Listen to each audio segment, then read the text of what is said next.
Behind the scenes, understanding the role of federal air marshals in U.S. aviation. While many travelers assume that air security is primarily handled by TSA agents at the checkpoint, a much more discreet layer of protection exists once the plane leaves the gate.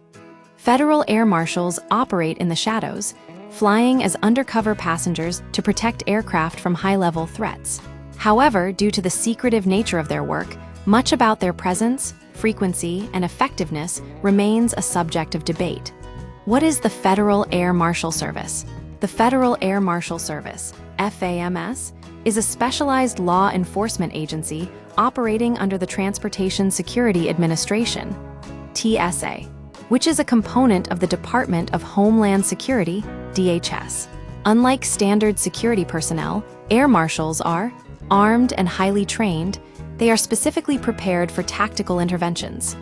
Undercover, their primary mission is to blend in as regular passengers. Reactive, not proactive. They generally do not intervene in minor passenger disruptions or unruly passenger incidents unless the situation escalates into a direct threat to the safety of the flight. It is also important to distinguish FAMS from the Federal Flight Deck Officer, FFDO program.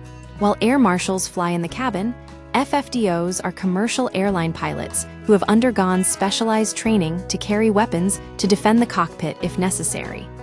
How frequent are air marshal deployments? If you are looking for an air marshal on your next flight, the odds are heavily stacked against you. While exact numbers are classified, current estimates suggest a significant gap between the number of personnel and the number of flights they cover. The numbers game of the estimated 3,000 air marshals in the United States. Roughly one-third hold administrative or managerial roles on the ground. This leaves approximately 2,000 officers available for flight duty. Given that the U.S. manages roughly 30,000 commercial flights every single day, the coverage is incredibly thin. Risk-based deployment air marshals are not distributed randomly. Their deployment is dictated by sophisticated algorithms that assess risk based on several variables. Route vulnerability.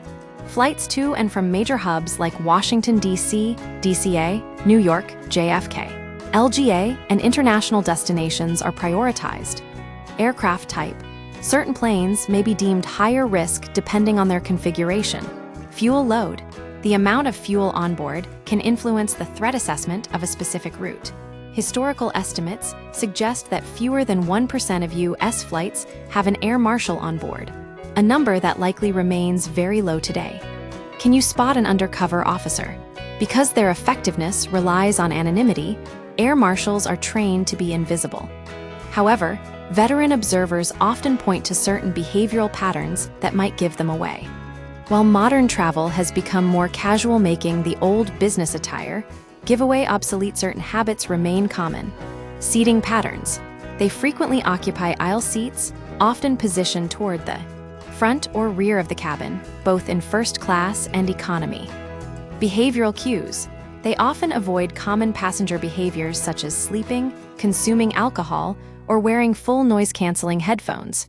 Instead, they may remain highly alert, perhaps using only one earbud or engaging in low-profile activities like video games. The pair factor. Marshals often travel in pairs for safety and tactical reasons, though they are trained to sit separately to avoid drawing attention. The evolving debate on effectiveness, the utility of the FAMS program, is a point of ongoing discussion within the aviation industry. Critics point to the lack of documented instances where an air marshal has thwarted a major terror plot, as well as occasional lapses in professionalism or conduct. Furthermore, the rise of reinforced flight deck doors has changed the landscape of in-flight security. With the cockpit now a hardened fortress, some question whether the presence of armed officers in the cabin remains as vital as it was in the pre-9/11 era. Despite the debate, the program remains a specialized, low-frequency, high-impact component of national aviation security, focused on the most high-risk segments of air travel.